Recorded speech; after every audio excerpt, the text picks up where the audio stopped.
नमस्कार बच्चों। आज हम सब एनसीईआरटी कक्षा 10 हिंदी राम लक्ष्मण परशुराम संवाद पाठ का अध्ययन कर रहे हैं। आप सबको पहले यह जान लेना चाहिए कि इसका प्रसंग क्या है। इसका प्रसंग है, यह उस समय की घटना है जब जनक जी के राजभवन में माता सीता के विवाह का स्वयंवर रचा गया था। उस समय जनक जी ने शर्त रखी थी कि जो वीर भगवान शिव के पिनाक नामक धनुष को भंग कर देगा, उसी वीर के साथ माँ जानकी का विवाह किया जाएगा।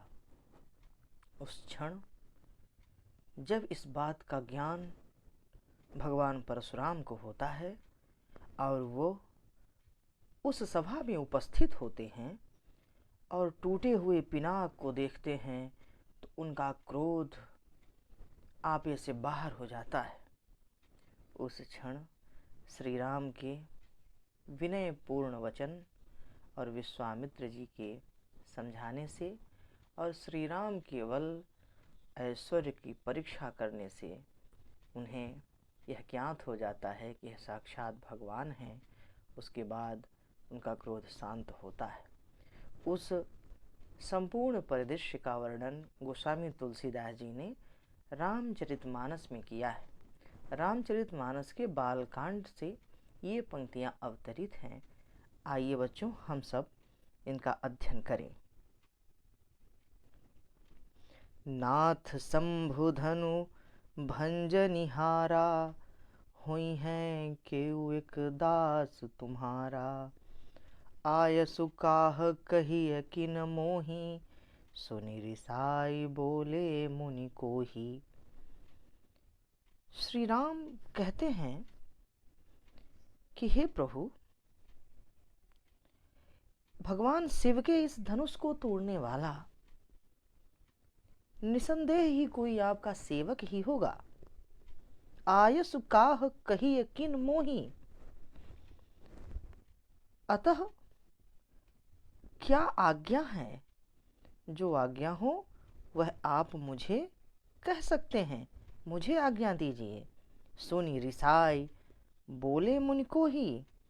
उनकी इन बातों को सुनकर भगवान परशुराम, जो अत्यंत क्रोधी थे, वह क्रोधातुर होकर कहते हैं, सेवक सो जो करे सेवकाई, अरि करनी करि करिय लड़ाई।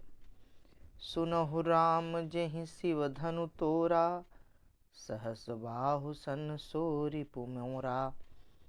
हे राम, सेवक वह है जो सेवा का कार्य करे, वह सेवक नहीं जो शत्रुतापूर्ण कार्य करके शत्रुता का व्यवहार करे, उसे सेवक नहीं कहा जा सकता। इसलिए हे राम सुनो, जिसने भगवान शिव का धनुष तोड़ा है वह इस समय सहस्त्र बाहु के समान मेरा शत्रु है। इस तरह से क्रोध में भगवान परशुराम आगे बातें कहते हुए कहते हैं, सो बिलगाऊ बिहाई समाजा, न तमारे जई हैं सब राजा। भगवान परशुराम कहते हैं कि जिसने भगवान शिव के धनुष को तोड़ा है, उसको अभी आप अपने समाज से अलग करिए, अन्यथा इस सभा में बैठे हुए समस्त राजे महाराजे मार दिए जाएंगे, उन सब का वध हो जाए। सुनी मुनि बचन लखन मुस्काने, बोले परशु धरहि अवमाने। परशुराम जी की बातें सुनकर लक्ष्मण जी मुस्कुराते हैं और उनकी अवहेलना करते हुए उनसे कहते हैं, बहु धनु ही तोरी लरिकाई, कबहु न असिरि सिकीन्ह गोसाई। हे प्रभु, हम लोगों ने अपने बचपन के दिनों में लड़प्पन में बहुत सारी धनुहियाँ तोड़ी थीं, लेकिन इसके पूर्व आपने कभी भी इस तरह का क्रोध नहीं किया। आगे लक्ष्मण जी कहते हैं, एहि धनु पर ममता केहि हेतु, सुन रिसाई कह भृगुकुल केतु। लक्ष्मण जी कहते हैं कि हे प्रभु, इस धनुष में आपकी क्या विशेष ममता है जो इसके टूट जाने से आपको इतनी पीड़ा हो रही है। यह बात सुनते ही भगवान परशुराम अत्यंत क्रोधित होकर कहते हैं, रे नृप बालक काल बस, बोलत तो ही न संभार, धनु ही सम त्रिपुरारी धनु, विदित सकल संसार। कहते हैं, रे नृप बालक, हे राजकुमार, तुम काल बस हो गए हो, जिस कारण तुम वचनों को संभाल कर नहीं बोल रहे हो। तुम्हें ज्ञात नहीं कि तुम सामान्य धनुष के साथ भगवान शिव के इस धनुष की तुलना कर रहे हो, जिसकी ख्याति संपूर्ण संसार में व्याप्त है। आगे पंक्तियां हैं, लखन कहा हसी हमरे जाना, सुनहु देव सब धनुष समाना। लक्ष्मण जी फिर से उनकी अवहेलना करते हुए हंसते हुए कहते हैं कि हे देव, हमारे समझ से तो संसार की जितनी धनुष हैं सब धनुष ही हैं और सभी समान हैं। का छति लाभ जून धनु तोरे, देखा राम नयन के भोरे। आगे फिर से वो बोलते हैं कि का छति लाभ जून धनु तोरे, देखा राम नयन के भोरे। वो कहते हैं, इस पुराने धनुष के टूट जाने से क्या क्षति अथवा क्या लाभ। उनकी इस तरह से अवहेलनापूर्ण व्यंग्यात्मक वाक्यों से भगवान राम उन्हें निवारते हैं और अपने नेत्रों के संकेत से उन्हें शांत रहने का संकेत करते हैं। आगे फिर से वह बोलते हैं, छुअत टूट रघुपति है न दोषु, मुन बिन काज करिय कत रोसु। यह जो धनुष था, यह धनुष छूने मात्र से ही भंग हो गया। इसे तोड़ने में रघुपति का कोई दोष नहीं है। बोले चितय परसु की ओरा, रे सठ सुने सुभाव न मोरा। उनकी इन बातों से दुखी होकर, क्रोधित होकर परशुराम जी, भगवान परशुराम अपने फरसे की ओर दृष्टि करते हुए कहते हैं कि हे सठ, क्या तूने मेरे स्वभाव के बारे में नहीं सुन रखा। बालक बोली बधौ नहीं तोही, केवल मुनि जड़ जानहि मोही। आगे भगवान परशुराम कहते हैं कि मैंने तुम्हें प्रारंभ में ही बालक कहा, इसलिए मैं तुम्हारा वध नहीं करना चाहता। यद्यपि मुझे तुम सामान्य मुनि ही नहीं समझना, मैं परम क्रोधी भी हूँ। और भगवान परशुराम कहते हैं कि बालक बोल देने के कारण, प्रारंभ में ही तुम्हें बालक कहने के कारण मैं तुम्हारा वध नहीं करना चाहता। तुम केवल सामान्य मुझे मुनि ही न समझना। बाल ब्रह्मचारी अति कोही, विश्व विदित क्षत्रिय कुल द्रोही। वो कहते हैं कि मैं बाल्यकाल से ही ब्रह्मचारी, और संसार में ऐसा विदित है कि मैं क्षत्रिय कुल का द्रोही हूँ। अर्थात क्षत्रिय कुल से मैंने हमेशा लोहा लिया है, क्षत्रिय कुल का मैं वैरी रहा हूँ। भुजबल भूमि भूप बिनु कीन्ही, विपुल बार महिदेवन दीन्ही।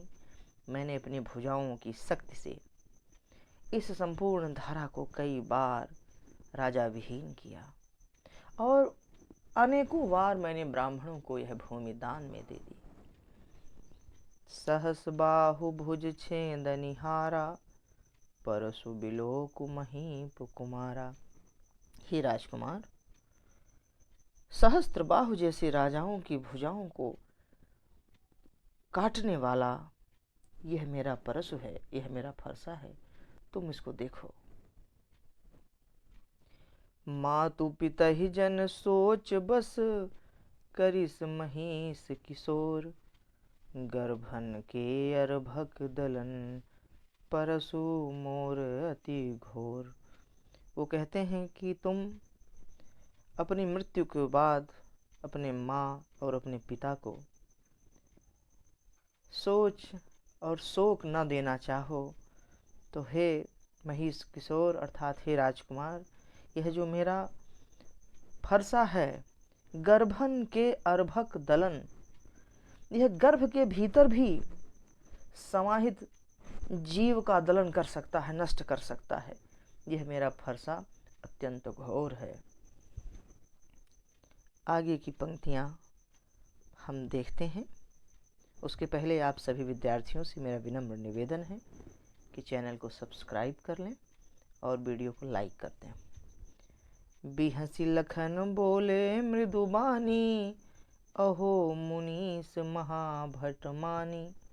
फिर से व्यंग की शैली में लक्ष्मण जी हंसते हुए, बिहसी लखन बोले मृदुबानी, हंसते हुए मधुर वाणी में कहते हैं, अहो मुनीस महाभट मानी। धन्य है हे मुनिश्रेष्ठ, आप तो महान वीर हैं। पुनि पुनि मोहि कुठा दिखाव कुठारू, चहत उड़ावन फूंकी पहारू। आप बार बार मुझे अपने इस फरसे को दिखाकर कुछ वैसा ही करना चाहते हैं जैसे कोई व्यक्ति फूंक मारकर पर्वत को उड़ाना चाहता हो। यहाँ कुम्हड़ बतिया को नाही, जो तर्जनी देखी मर जाई। देखिए, भारतीय समाज में, हिंदी क्षेत्र में यह पुरानी किंवदंती है, यह पुराना मुहावरा है कि जो कद्दू के छोटे छोटे फल होते हैं, अगर उन्हें तर्जनी दिखा दी जाए तो वह नष्ट हो जाते हैं। बस उसी का प्रयोग किया है गोस्वामी जी ने कितने सुंदर शब्दों में।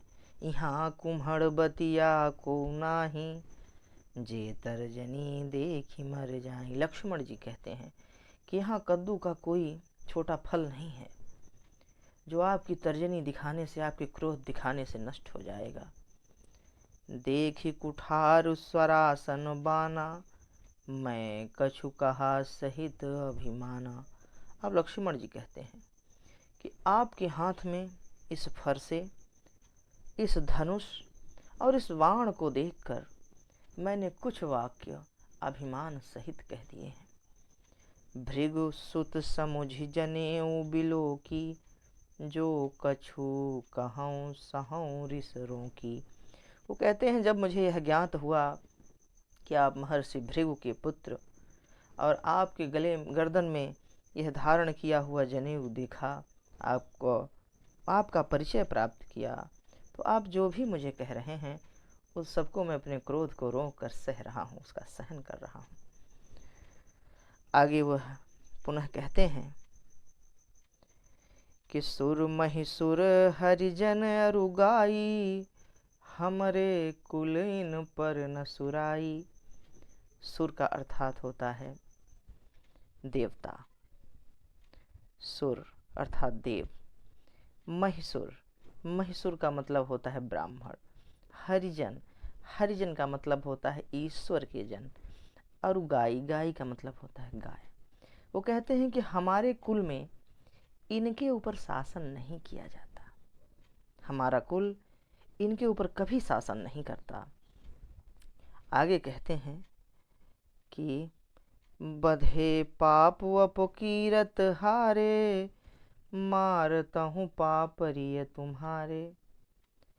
अगर कभी इनका वध कर दिया गया तो बधे पाप, इनका वध करने से हमें पाप लगता है, और अगर हम इनसे पराजित हो गए तो संसार में अपकीरत होती है, संसार में बदनामी होती है। इसलिए मारता हूँ पापरिय तुम्हारे, अगर आप मुझे मारिए तो भी हम आपके चरण ही छूते हैं। आगे, कोटि कुलिस संबचन तुम्हारा, व्यर्थ धरहु धनुबान कुठारा। लक्ष्मण जी कहते हैं कि करोड़ों फरसों से ज्यादा कठोर तो आपकी वाणी है, आप व्यर्थ ही अपने हाथ में धनुष और बाण रखते हैं और यह फरसा रखते हैं। जो बिलो की अनुचित कहूँ, क्षमो महामुनि धीर, सुनि सरोष भृगुवंश मणि, बोले गिरा गंभीर। लक्ष्मण जी पुनः से उनकी अवहेलना करते हुए कहते हैं, जो बिलो की अनुचित कहूँ, आप देखिए अगर मैं कोई भी बात अनुचित कह रहा हूँ तो हे महामुनि मुझे क्षमा कीजिए। सुनि सरोष भृगुवंश मणि, बोले गिरा गंभीर। उनकी बातों को सुनकर रोष में आकर महर्षि भृगु के पुत्र भगवान परशुराम बड़ी गंभीर वाणी में कुछ कहते हैं।